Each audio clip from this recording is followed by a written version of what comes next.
Nanalo si Luan sa Battle Survival Competition bilang unang pwesto at natalo ang Doom Prime. Ang tagumpay ni Luan ay tiyak na nagpasigla sa lahat ng lumahok sa engrandeng pagdiriwang dahil ang isang bagong henerasyon ng mga wizard ay tila muling lumitaw. Si Tyren mismo ay hindi inaasahan kung ang mga aksyon ni Luan ay lilikha ng ganoong kaguluhan, bagaman marami siyang inaasahan mula kay Luan, ngunit ito ay lumampas sa kanyang inaasahan.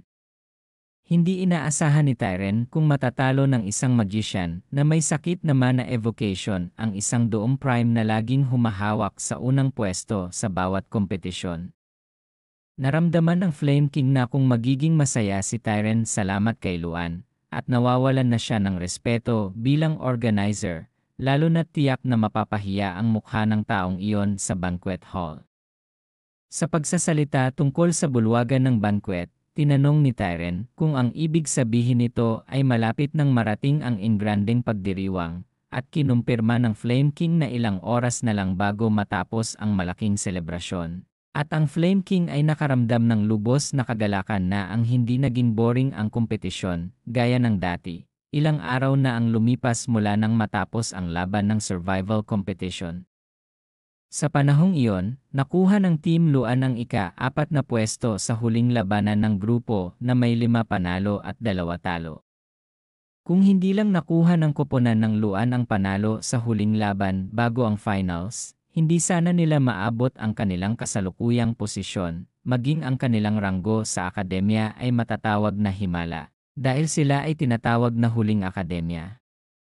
Bagamat sa group competition ay hindi nila nakuha ang top 3 rankings, ngunit mayroon pa rin silang isang individual competition na dapat manalo, which is triathlon. Ang triathlon ay isang uri ng obstacle course na nagaganap sa paligid ng lungsod, at makikipagkumpetensya sila sa 3 sangay, katulad ng track, battle race, at paglangoy din. Kaya ang labanan sa mga kalahok na wizard ay pinapayagang sumakay sa isang summon monster, o marahil sila maaari ring lumipat ng mga lugar sa pamamagitan ng room magic o teleportation. Tinanong ni Teta si Luan kung ano ang nararamdaman niya ngayong nagbago na ang lahat. Tinanong ni Luan kung anong klaseng pakiramdam ang ibig niyang sabihin. Sinabi ni Teta na lahat ay tumatawag sa pangalan ni Luan ngayon, at iniisip niya kung ano ang pakiramdam ni Luan ngayong siya ang bida sa kompetisyon ngayong taon. Kung tatanungin ito ni Teta, pakiramdam ni Luan ay hindi pa rin talaga siya sanay sa lahat ng palakpakan na ibinibigay nila sa kanya. Sa loob-loob niya, gusto talaga ni Luan na ma-enjoy niya ang mga ganitong oras ng kasiyahan, ngunit napagtanto ni Luan na hindi niya yon magagawa ngayon. Sa ngayon, gusto lang ni Luan na mag-focus na talunin ang Doom Prime, dahil hindi pa huli ang lahat para mag-celebrate pagkatapos niyang maging panalo. Sinabi ni Teta na ito ay isang individual na laban, kaya't huwag asahan na si Luan ay hihingi ng tulong sa kanya kapag siya ay nasa panganib, at sinabi ni Luan na hindi niya guguluhin si Teta. Pagkatapos ay inutusan ng judge ang mga kalahok na sundin ang mga patakaran, at nagsimula ang laban. Nang magpaputok siya ng baril, handa na rin sina Irene, Dalian Marken, at Cherky na simulan ang laban. Dahil sa kompetisyong ito ay walang bagay na magtutulungan tulad ng nakaraang kompetisyon, nang tumunog ang putok ng baril. Agad na tumakbo ang lahat ng kalahok sa kompetisyong ito sa kani-kanilang paraan, tulad ni Teta na gumamit ng kanyang summon at Cherky na gumamit ng kanyang hidden magic. Naghiyawan ang lahat, dahil ang lahat ng mga katunggali ay nagsimulang tumakbo ng mas mabilis hanggat maaari upang sila ang unang makarating sa finish line.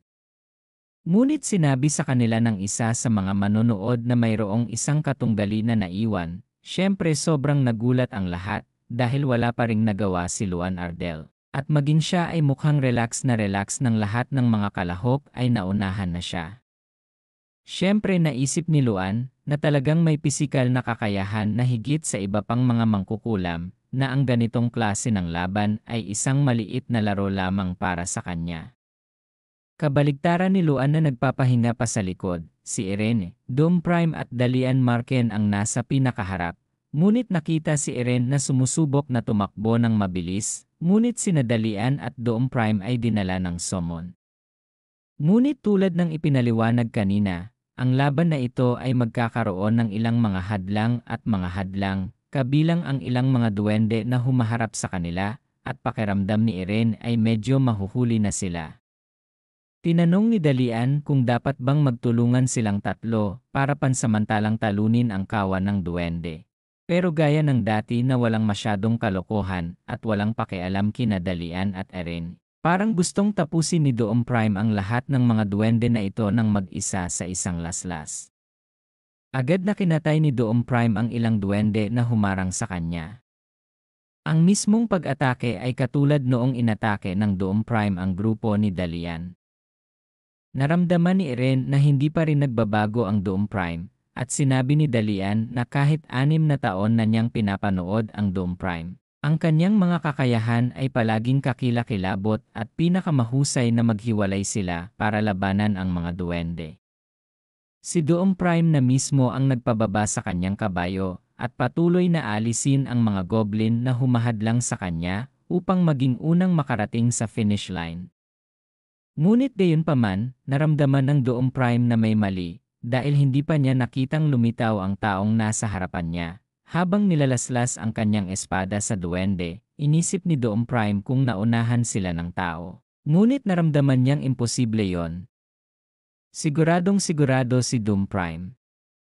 Kung sa umpisa pa lang ay siya na ang tumakbo sa unahan, saka ang nasa likod niya ay sina Irene at Dalian Markin lang. Kung tama ang hula ni Doom Prime, dapat nasa likod pa rin si Luan Ardell. Pero nagulat siya kung bakit nasa likod nila ang taong iyon. Tinanong ni Doom Prime si Irene tungkol sa kinaroroonan ngayon ni Luan, at nagtaka si Irene kung bakit tinanong pa siya ni Doom Prime ng ganoon. Sinabi ng Doom Prime na tila kakaiba na ang taong iyon ay hindi pa nagpapakita hanggang ngayon. Sinabi ni Irene na hindi niya alam, ngunit napagtanto niya na tila kakaiba kung iniisip niya ito hanggang dito. Matagal na silang kasama ni Irene sa front lines, pero nagtaka siya kung bakit walang nagpakita kasama si Luan. Naramdaman din ni Dalian na totoo ang sinabi ni Irene, dahil dapat may oras ang iba pang kalahok para makahabol sa kanila. Ngunit walang umabot sa kanila. Ngunit habang nag-uusap silang tatlo, tila isang napakalakas na pagsabog ang narinig sa likuran nila. Mula sa direksyon ng pagsabog, tila lumitaw din ang silhouette ng isang tao mula sa balahibo ng usok na nilikha. Walang alinlangan, ang taong lumitaw mula sa balahibo ng usok ay ang taong pinag-uusapan ni Doom Prime kasama sina Irene at Dalian. Si Luan, na kanina pa nagre-relax sa likod ng pila, sa wakas ay naabutan na niya ang mga kalahok sa unahan ng pila, at sinabi ni Luan na sa wakas ay naabutan niya silang tatlo. Siyempre, medyo alerto si Doom Prime sa presensya ni Luan na lumampas sa ibang mga kalahok. Nagtanong tuloy si Irene, paano naman ang ibang mga kasali dahil dapat naabutan din sila. Sabi ni Luan, Irene hindi kailangang mag-alala. Dahil lahat ng kalahok sa likod niya ay hindi na sila abutan, o maaaring ibig sabihin nito na natanggal na silang lahat ni Luan noon pa. Baka bumalik tayo noong nagre-relax pa si Luan, nataranta ang lahat ng manonood, bakit doon na lang nanatili si Luan kung nagsimula na ang laban? Matagal na talagang hinihintay ni Luan ang araw na ito. Mula noong nagpasya siyang lumahok sa Grand Festival pagkatapos ng pisikal na pagsasanay sa loob ng kalahating taon.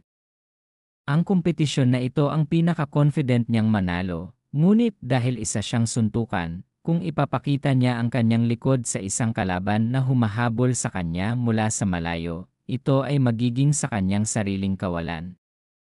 Sa makatuwid, kinailangan ni Luan na lumikha ng sarili niyang mga pagkakataon at iwasan ang kanyang kahinaan. Armed bilang pangunahing tauhan sa manhwa, isa-isang tatalunin sila ni Luan mula sa likuran at pupunta sa harap na hanay. Naririnig ang ingay sa likuran nila, ilang kalahok ang titingin sa likuran nila. Gayunpaman, sa kanilang paglingon, dumiretso sa kanila si Luan. Naiwasan o naipagtanggol ni Teta, may isip mo kung paanong may biglang nahagip ng humaharurot na sasakyan. Hindi lang isang beses o dalawang beses, nagpatuloy si Luan sa paghampas sa mga kalahok habang inalis silang lahat para walang ibang humabol sa kanya mula sa likuran.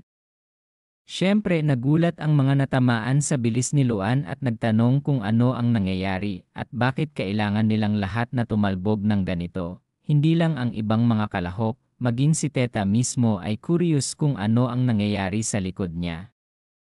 Nagulat talaga si Teta dahil dumating si Luan sa likod niya at tinanong niya kung kailan dumating si Luan.